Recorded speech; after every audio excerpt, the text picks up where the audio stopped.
ಕಡಲೆಬೇಳೆನ ನೆನೆಸ್ದೇನೆ ನಾನಿವತ್ತು ದಿಢೀರಂತ ಸೋರೆಕಾಯಿ ಮಜ್ಜಿಗೆ ಪಳದ್ಯ ಮಾಡ್ತಾಯಿದ್ದೀನಿ. ನಾನು ಒಂದು ಸೋರೆಕಾಯಿ ತೊಗೊಂಡಿದ್ದೀನಿ. ಆದಷ್ಟು ಎಳೆದಾದ ಸೋರೆಕಾಯಿ ತೊಗೊಂಡ್ರೆ ರುಚಿ ಚೆನ್ನಾಗಿರುತ್ತೆ. ಸೋರೆಕಾಯಿನ ನೋಡಿ ನಾನು ಇಷ್ಟು ದೊಡ್ಡದಾಗಿ ಹೆಚ್ಚಿಟ್ಕೊಂಡಿದ್ದೀನಿ. ನಿಮಗೆ ಹೋಳು ಎಷ್ಟು ದೊಡ್ಡದಾಗಿ ಬೇಕು ಅಂತ ನೋಡಿ ಅದಕ್ಕೆ ತಕ್ಕನಾಗೆ ಹೆಚ್ಕೊಳ್ಬಹುದು. ಒಂದು ಹುಳಿ ಮಾಡೋ ಪಾತ್ರೆಯಲ್ಲಿ ಸ್ವಲ್ಪ ಉಪ್ಪು ನೀರು ಹಾಕಿಬಿಟ್ಟು ಸೋರೆಕಾಯಿನ ಬೇಯಕ್ಕಿಟ್ಬಿಡ್ತೀನಿ. ಸೋರೆಕಾಯಿ ಬೇಗ ಬೇಯುತ್ತೆ, ಕುಕ್ಕರ್ನಲ್ಲಿ ಬೇಯಿಸ್ಬೇಕಂತ ಏನಿಲ್ಲ. ಮಜ್ಜಿಗೆ ಪಳದ್ಯಕ್ಕೆ ಈಗ ನಾನು ಮಸಾಲೆ ರುಬ್ಕೊಳ್ತೀನಿ. ಖಾರಕ್ಕೆ ಹಸಿಮೆಣಸಿನ್ಕಾಯಿ ಹಾಕ್ತಾಯಿದ್ದೀನಿ, ಮತ್ತು ಶುಂಠಿ, ಜೀರಿಗೆ ಮತ್ತು ಒಂದು ಸ್ವಲ್ಪ ಕೊತ್ತಂಬರಿ ಸೊಪ್ಪು ಹಾಕ್ತಾಯಿದ್ದೀನಿ. ಹಸಿ ಕಾಯಿ ತುರಿ, ಅರಿಶಿನೂ ಹಾಕ್ತೀನಿ. ಮತ್ತು ಇಲ್ಲಿ ನೆನೆಸಿದ ಕಡಲೆಬೇಳೆ ಬದಲಾಗಿ ಒಂದು 3 ಚಮಚದಷ್ಟು ಹುರಿಗಡಲೆ ಹಾಕ್ತಾಯಿದ್ದೀನಿ.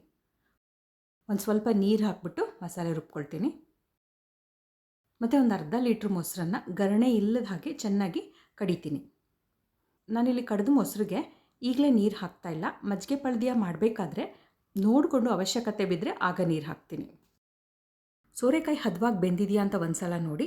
ಸೋರೆಕಾಯಿ ಬೆಂದ ಮೇಲೆ ರುಬ್ಬಿದ ಮಸಾಲೆ ಹಾಕಬೇಕು.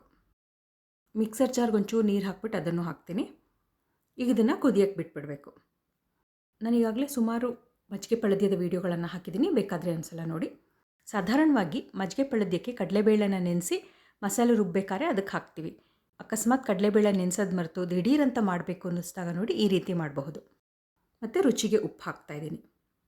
ಈಗ ಇದು ಕುದ್ದು ಮಸಾಲೆ ಹಸಿ ವಾಸನೆ ಹೋದ್ಮೇಲೆ ಕಡ್ದಿಟ್ಟು ಮಜ್ಜಿಗೆ ಹಾಕ್ತಾಯಿದ್ದೀನಿ.